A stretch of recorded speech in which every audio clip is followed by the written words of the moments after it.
গত কয়েকদিনের মারামারি দেখে আমার কাছে মনে হচ্ছে ছাত্রদলের মনে আসলে অনেক কষ্ট। 17 বছর না খেয়ে থেকে ক্ষমতায় আসার পরও ছাত্র শিবিরের কারণে গত 5 মাস এখনো না খেয়ে আছে। এই কষ্ট আমরা বুঝি আপনাদের। পলাশী মার্কেট থেকে খাইতে পান না, ঢাকা বিশ্ববিদ্যালয়ে 2841 কোটি টাকার প্রকল্প 1 টাকাও খাইতে পান না, জগন্নাথ বিশ্ববিদ্যালয়ে 10,000 কোটি টাকার প্রকল্প 1 টাকাও খাইতে পান না। আপনাদের কষ্ট আমরা বুঝি, 10% পান না কেন?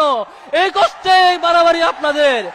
আমি তারেক রহমানকে বলবো, আগে যেমন করে 10% চুপি চাপি নিয়ে নিতেন, এইভাবে ছাত্রদলকে এখন দিয়ে দেন। তবু আর কারো চোখ উপড়ে ফেলেন না আল্লাহর ওয়াস্তে। 10% নীরবে দিয়ে দেন প্রয়োজনে, তবু ঢাকা আলিয়ার হল বন্ধ করেন না আল্লাহর ওয়াস্তে। আপনাদেরকে অনুরোধ করবো, সংগ্রামী ছাত্র জনতা, ছাত্রদল মনে করেছে 91 সালে ক্ষমতায় আসার পরে যেমন করে প্রত্যেকটা হল দখল করেছিল তেমন করে পারবে। এখন পর্যন্ত ঢাকা বিশ্ববিদ্যালয়ে হল দখল করার জন্য 5 বার চেষ্টা করেছে, প্রত্যেকবারই ব্যর্থ হয়েছে। জগন্নাথ বিশ্ববিদ্যালয় দখল করার জন্য অনেকবার চেষ্টা করেছে, প্রত্যেকবারে ব্যর্থ হয়েছে। তাদের এই ব্যর্থতার খায়েশ, তাদের এই ব্যর্থতার আউটপুট দিতে হয়েছে প্রত্যেকটা ছাত্র সংসদ নির্বাচনে। আপনারা দেখেছেন না?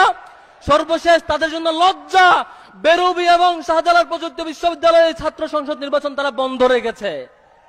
আপনার জন্য লজ্জা হয়, এটা ছাত্র সংগঠন প্রত্যেকটা ছাত্র সংসদে হেরেছেন।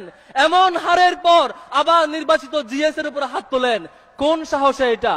সংগ্রামী ভাইরা, আমি তারেক রহমানকে অনুরোধ করব, শেখ হাসিনাকে ডুবানোর জন্য খুব বেশি কিছু লাগে নাই। ছাত্রলীগের কুকর্মই শেখ হাসিনাকে দিল্লি পাঠিয়ে দিছে।